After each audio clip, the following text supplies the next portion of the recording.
By now, you've definitely heard about or maybe even seen the smoke-covering parts of North America. What does this mean for the millions of people affected by this smoke? Let's get into it. One of the most dangerous is fine particulate matter.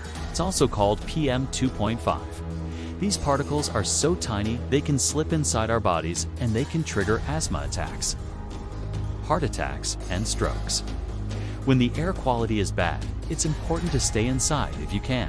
You have an air purifier with a HEPA filter. That can help. But if the air quality is really bad and you can't get to clean air, you should consider evacuating to a less affected area. The problem is, though, this smoke is affecting a huge chunk of the US and Canada. In fact, over 100 million people in the US alone are currently under air quality alerts. And the smoke is expected to stick around for a while. That's a big deal because even short-term exposure to this kind of pollution can destabilize people's health and well-being, especially if they already have respiratory or cardiovascular diseases. We're talking about people with asthma, COPD, heart disease, and diabetes. For them, wildfire smoke can be deadly. And it's not just about individual health.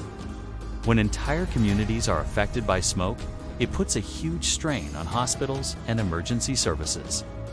Plus, it can be really hard to get accurate information during these events.